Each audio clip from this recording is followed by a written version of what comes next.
ये कोई आम भुखारी नहीं बल्कि इस खानदान का एक बहुत ही अहम फर्द है। जल्द ही हर्ष इस भुखारी को गले लगाते हुए नजर आएगा और राजनंदी की तस्वीर के जरिए एक बड़ा राज सामने आएगा। दोस्तों, तुमसे तुम तक में आने वाला ट्विस्ट बहुत जबरदस्त और धमाकेदार होने वाला है। कहानी में अब एक ऐसा मोड़ आने वाला है जहां हाई वोल्टेज ड्रामा देखने को मिलेगा। जब अनु को ये सच्चाई पता चलती है कि आर्यवर्धन का असल नाम राजीव है और गायत्री उसकी मां नहीं बल्कि सास है, क्योंकि आर्या दरअसल राजनंदी का शौहर था, तो कहानी मजीद पेचीदा हो जाती है। राजनंदी अब इस दुनिया में नहीं रही और हर्ष उसका भाई है, लेकिन हर्ष को बार बार दौरे क्यों पड़ते हैं? उसकी तबीयत क्यों खराब हो जाती है? दरअसल हर्ष अपनी बहन की मौत के बारे में बहुत कुछ जानता है, मगर सदमे की वजह से उसे सब कुछ वाज़ेह तौर पर याद नहीं।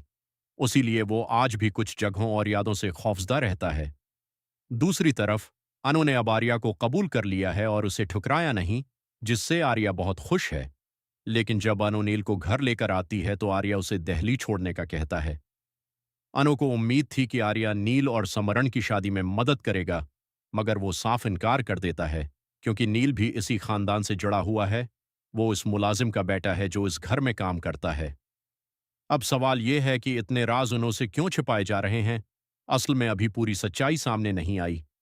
पजारन भी यही इशारा देती है कि आधा सच सामने आया है, बाकी अभी आना बाकी है। और जो सच सामने आया है वो भी मुकम्मल तौर पर साफ नहीं है।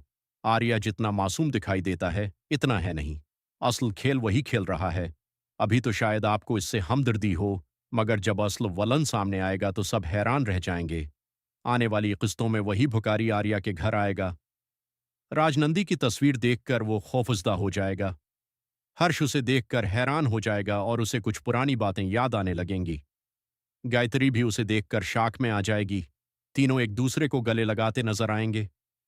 जब अनु ये सब देखेगी तो वो हैरान रह जाएगी कि आखिर ये भुखारी इस घर में क्या कर रहा है और सब उसे गले क्यों लगा रहे हैं।